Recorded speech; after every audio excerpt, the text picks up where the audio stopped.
Hi friends, എല്ലാവർക്കും പുതിയൊരു എപ്പിസോഡിലേക്ക് സ്വാഗതം. അങ്ങനെ ഇപ്പോൾ ബാലേന്ദ്രൻ പറയുന്നത്, ബാലചന്ദ്രൻ ഗൾഫിലായിരുന്ന സമയത്ത് അവിടെ ഒരു സ്ത്രീയുമായി ബന്ധമുണ്ടായിരുന്നു. അവർ തമ്മിൽ ഭയങ്കര ഇഷ്ടത്തിലായിരുന്നു. അങ്ങനെ ഇരിക്കെ അവർ അമ്മ മരിച്ചു പോയതുകൊണ്ട് അവർക്ക് പെട്ടെന്ന് തന്നെ നാട്ടിലേക്ക് വരേണ്ടി വരുന്നു. ബാലചന്ദ്രന് ഖത്തറിൽ നിന്ന് ദുബായിലേക്കും പോകേണ്ടി വരുന്നു.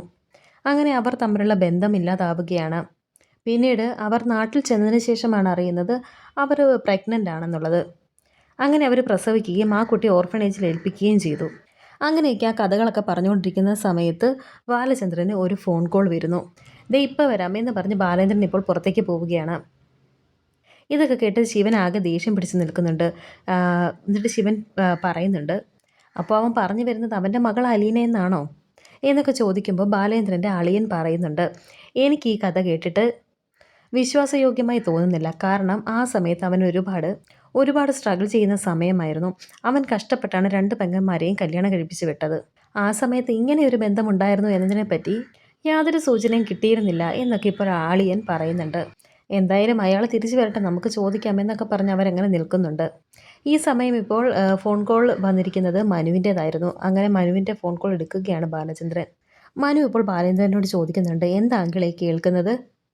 എന്നും ഈ ചർച്ചയൊക്കെ തന്നെയാണല്ലോ, എവിടെ വരെ എത്തി ചർച്ച എന്നൊക്കെ ചോദിക്കുമ്പോൾ ബാലേന്ദ്രൻ പറയുന്നുണ്ട്, ഒന്നും ആയിട്ടില്ല എന്ന്. എത്രയൊക്കെ ചർച്ച നടത്തിയാലും അലീനെ ആ വീട്ടിൽ നിന്ന് മാറ്റാതെ ആൻറ്റി സമ്മതിക്കത്തില്ല.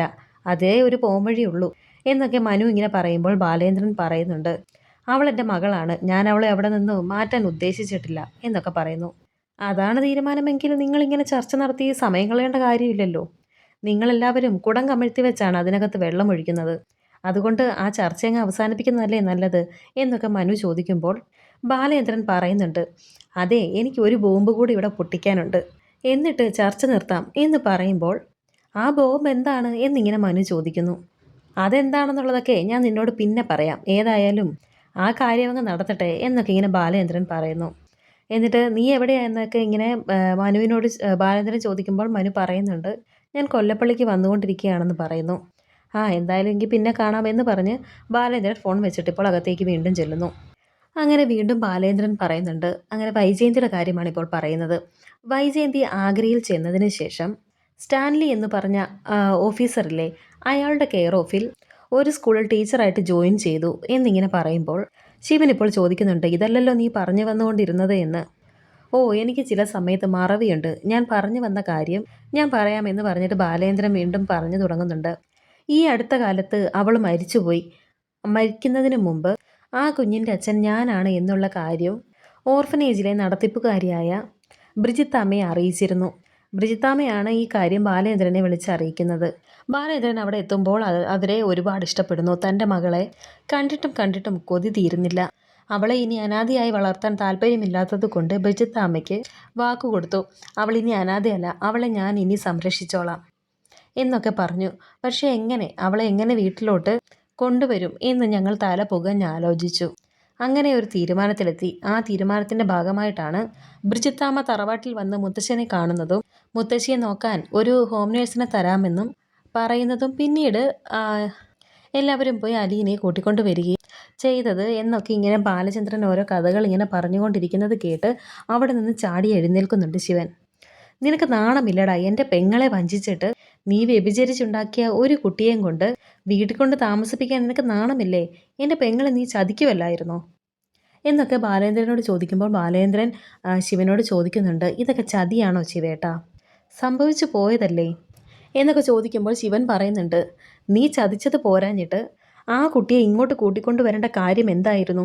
എവിടെയോ കിടന്ന് തേവിടിച്ചിയെ പിടിച്ച് എന്നൊക്കെ ഇങ്ങനെ ശിവൻ പറയുമ്പോൾ ബാലേന്ദ്രൻ പറയുന്നുണ്ട്, വേണ്ട ശിവേട്ടാ, എൻ്റെ മകളെക്കുറിച്ച് അനാവശ്യമായിട്ട് സംസാരിക്കരുത്, അതെനിക്കിഷ്ടമല്ല എന്ന് പറയുമ്പോൾ ശിവൻ ചോദിക്കുന്നുണ്ട്, അങ്ങനെ ഒരു കുഞ്ഞുണ്ടായി കഴിഞ്ഞാൽ അതിനെ എന്തിനാടാ നിൻ്റെ തറവാട്ടിലേക്ക് നീ കൂട്ടിക്കൊണ്ട് വരുന്നേ? അതിനെ വേറെ എവിടെയെങ്കിലും കൊണ്ട് വളർത്താൻ മേലേ എന്നൊക്കെ ചോദിക്കുമ്പോൾ ബാലേന്ദ്രൻ പറയുന്നുണ്ട്, അങ്ങനെയൊന്നും എന്നെക്കൊണ്ട് പറ്റില്ല, എൻ്റെ മകൾ ഇനി എൻ്റെ കൂടെ ജീവിക്കും, അതേ നടക്കൂ എന്നിങ്ങനെ ഉറപ്പിച്ച് പറയുന്നുണ്ട് ബാലചന്ദ്രൻ.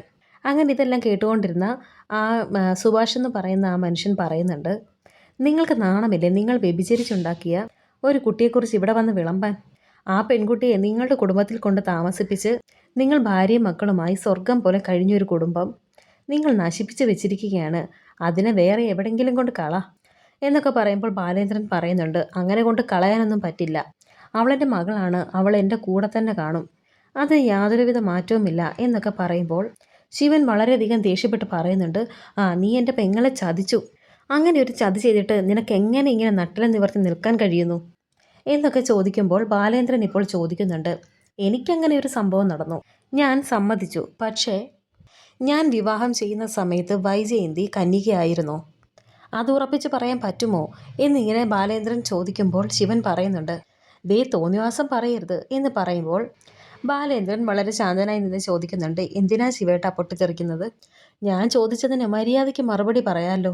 എൻ്റെ പെങ്ങൾ കന്യകയായിരുന്നു, നിന്നെപ്പോലെ അല്ലായിരുന്നു എന്ന് പറയാമല്ലോ. എന്തേ അങ്ങനെ ഒരു മറുപടി പറയാൻ പറ്റാത്തത് എന്നൊക്കെ ഇങ്ങനെ ബാലേന്ദ്രൻ ചോദിക്കുമ്പോൾ ശിവൻ ഇങ്ങനെ വളരെയധികം ടെൻഷനോടെ നിൽക്കുന്നുണ്ട്. എന്നിട്ട് വീണ്ടും ബാലേന്ദ്രൻ പറയുന്നുണ്ട്, എന്നോട് പറ, അങ്ങനെയാണെങ്കിൽ തുറന്നു പറ, എനിക്ക് കുഴപ്പമൊന്നുമില്ല, പറയുന്നത് കറക്റ്റ് ആയിരിക്കണം, അങ്ങനെയല്ല എങ്കിൽ ഇനി അങ്ങോട്ടുള്ള എല്ലാ കാര്യങ്ങളും തെറ്റും. എങ്കിൽ തുറന്നു പറഞ്ഞോളൂ, നിങ്ങളുടെ പെങ്ങൾ പരിശുദ്ധയായിരുന്നോ എന്ന് ചോദിക്കുകയാണ് ബാലചന്ദ്രൻ. ശിവൻ എന്ത് ചെയ്യണമെന്നറിയില്ല. ഞാൻ പറയാം എന്ന് പറഞ്ഞിപ്പോൾ അവിടെ നിന്ന് മാറി നിൽക്കുന്നുണ്ട് ശിവൻ. ഉടനെ ഇപ്പോൾ കമലയുടെ ആങ്ങള പറയുന്നുണ്ട്, അതെ, നിങ്ങൾക്ക് അങ്ങനെ ഒരു മകൾ ഉണ്ടായിട്ടുണ്ടെങ്കിൽ അതിനെ ആ വീട്ടിൽ താമസിപ്പിക്കാൻ പറ്റില്ല, അതിനെ വേറെ എവിടെയെങ്കിലും കൊണ്ടുപോയി താമസിപ്പിച്ചോണം, എന്തെങ്കിലും ജോലി മേടിച്ച് കൊടുത്തോണം, അതിനപ്പുറം ഒരു കാര്യവും അവിടെ നടക്കില്ല എന്നൊക്കെ അയാൾ പറയുമ്പോൾ ബാലചന്ദ്രൻ ഇപ്പോൾ പറയുന്നുണ്ട്, എനിക്ക് ഒരൊറ്റ വാക്കേ ഉള്ളൂ, അത് ഞാനിവിടെ പറഞ്ഞു കഴിഞ്ഞു, എൻ്റെ മകൾ എൻ്റെ കൂടെ തന്നെ ജീവിക്കും, അതിന് യാതൊരുവിധ മാറ്റവുമില്ല, അതിനപ്പുറം ഇപ്പുറം എനിക്ക് കൂടുതലൊന്നും പറയാനുമില്ല എന്നൊക്കെ ബാലേന്ദ്രൻ പറയുന്നുണ്ട്. ഇതൊക്കെ കേട്ടിന് ശിവൻ ഇപ്പോൾ ഒന്നും തന്നെ മിണ്ടാതെ നിൽക്കുന്നുണ്ട് അവിടെ. അങ്ങനെ ഇപ്പോൾ ബാലേന്ദ്രൻ തിരിച്ച് വീട്ടിലെത്തുന്നു. ഈ സമയം അലീന വളരെയധികം ടെൻഷനോടെ തന്നെ അവിടെ നിൽക്കുന്നുണ്ട്. അങ്ങനെ ബാലേന്ദ്രൻ പറയുന്നുണ്ട്, മോളെ കുറച്ച് നല്ല തണുത്ത നാരങ്ങ വെള്ളം എടുത്തുകൊണ്ട് വാ, അകത്തും പുറത്തും നല്ല ചൂടാണ്, പിന്നെ പോയ കാര്യങ്ങളെക്കുറിച്ചൊക്കെ പറയാനുമുണ്ട് എന്ന് പറഞ്ഞ് ബാലേന്ദ്രൻ ഇപ്പോൾ റൂമിലേക്ക് പോവുകയാണ്. അലീന ഇപ്പോൾ അങ്ങനെ വെള്ളമൊക്കെ എടുത്തുകൊണ്ട് ബാലേന്ദ്രൻ്റെ അടുത്തേക്ക് ചെല്ലുന്നുണ്ട്. എന്താ അയച്ചാ, എന്താ അവിടെ നടന്നത് എന്നൊക്കെ ഇങ്ങനെ ചോദിക്കുമ്പോൾ അലീന ചോദിക്കുമ്പോൾ ബാലേന്ദ്രൻ പറയുന്നുണ്ട്, നിന്റെ പറച്ചിൽ കേട്ടാൽ ഞാൻ ഗൾഫിൽ നിന്ന് വന്നാണെന്ന് തോന്നുമല്ലോ എന്നൊക്കെ ഇങ്ങനെ പറഞ്ഞിട്ട് ബാലേന്ദ്രൻ പറയുന്നുണ്ട്, നിന്നെ ഇത്രയും നാളും ഞാൻ ദത്തെടുത്തതല്ലേ, ഞാൻ അതങ്ങ് മാറ്റി എന്ന് ബാലേന്ദ്രൻ പറയുമ്പോൾ അലീന ചോദിക്കുന്നുണ്ട്, എന്നെ പിന്നെയും താഴെ ഇട്ടോ എന്നിങ്ങനെ വിഷമത്തോടെ ചോദിക്കുന്നു. ഇത് കേട്ട് ബാലേന്ദ്രൻ പറയുന്നുണ്ട്, നിന്നെ താഴെ ഇടുകയല്ല, നിന്നെ കുറച്ചുകൂടി മുകളിലോട്ട് കയറ്റി, ഇനി മുതൽ നീ എൻ്റെ സ്വന്തം ചോരയാണ്, എൻ്റെ മകളാണ്, ആ രീതിയിൽ ഒരു കാര്യം പറഞ്ഞിട്ടുണ്ട് എന്ന് പറഞ്ഞ് അവിടെ പറഞ്ഞ ആ കഥ ഇങ്ങനെ അലീനയോട് പറയുകയാണ് ബാലേന്ദ്രൻ. ഉടനെ അലീന ഇപ്പോൾ ചോദിക്കുന്നുണ്ട്, അവരിതെല്ലാം വിശ്വസിച്ചോ എന്ന്. ഉടനെ ബാലേന്ദ്രൻ പറയുന്നു, വിശ്വസിക്കാതെ വേറെ നിവർത്തിയില്ലല്ലോ, ഇങ്ങനെയും സംഭവിക്കാമല്ലോ എന്ന് പറയുന്നുണ്ട്. ഇത് കേട്ടപ്പോൾ ഉടനെ അലീന പറയുന്നുണ്ട്, അത് സാരമില്ല, അങ്ങനെയെങ്കിലും എനിക്ക് അച്ഛൻ്റെ മകളാകാൻ പറ്റിയല്ലോ എന്നിങ്ങനെ പറയുന്നു.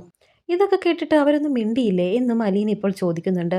അപ്പോൾ ബാലേന്ദ്രൻ പറയുന്നുണ്ട്, മിണ്ടിയില്ലേന്നോ, പൊട്ടിത്തെറിച്ചു, ഞാൻ വഞ്ചകനാണ്, എന്നെ വിശ്വസിക്കാൻ കൊള്ളാത്തവനാണ്, എനിക്ക് നാണമില്ലേ, നട്ടലില്ലേ, ഉളുപ്പില്ലേ എന്നൊക്കെ ചോദിച്ച് എന്നെ കുറേ പറഞ്ഞു എന്നൊക്കെ പറയുമ്പോൾ അലീന ചോദിക്കുന്നുണ്ട്, അതെല്ലാം കേട്ടുകൊണ്ട് അച്ഛൻ അതെല്ലാം കേട്ടുകൊണ്ട് നിന്നോ എന്ന് ഇങ്ങനെ വിഷമത്തോടെ അലീന ചോദിക്കുമ്പോൾ ബാലേന്ദ്രൻ പറയുന്നുണ്ട്, എനിക്ക് സത്യം പറഞ്ഞാൽ മനസ്സിൽ ചിരിയാണ് വന്നത്, കാരണം അവർ ഈ പറയുന്നതെല്ലാം സ്വന്തം പെങ്ങളെയാണ്, പെങ്ങൾക്ക് യോജിച്ച കാര്യങ്ങളാണ് അവർ പറയുന്നതെന്ന് അവർക്ക് അറിയില്ലല്ലോ എന്നൊക്കെ പറയുന്നത് കേട്ടിട്ടിപ്പോൾ അലീന വീണ്ടും ടെൻഷൻ അടിച്ച് നിൽക്കുന്നുണ്ട്. എന്നിട്ട് ചോദിക്കുന്നുണ്ട്, അപ്പോൾ വഴക്ക് ഇതുവരെ തീർന്നിട്ടില്ല, ഇനിയും തീരില്ലല്ലേ, ഇനിയും പ്രശ്നങ്ങൾ ഉണ്ടാവും അല്ലേ എന്നൊക്കെ ഇങ്ങനെ അലീന ചോദിക്കുമ്പോൾ ബാലേന്ദ്രൻ പറയുന്നുണ്ട്, ഇനി അവരുടെ തീരുമാനം എന്താണെന്ന് അറിയട്ടെ, എന്നിട്ട് ബാക്കി നമുക്ക് തീരുമാനിക്കാം, നീ പേടിക്കുമൊന്നും വേണ്ട, നിൻ്റെ അടുത്ത് നിൻ്റെ അച്ഛനായിട്ട് ഞാനില്ലേ, പിന്നെ എന്തിനാ നീ പേടിക്കുന്നേ എന്ന് ചോദിച്ച് അലീനെ ഇങ്ങനെ ചേർത്ത് നിർത്തി സമാധാനിപ്പിക്കുകയാണ് ബാലചന്ദ്രൻ.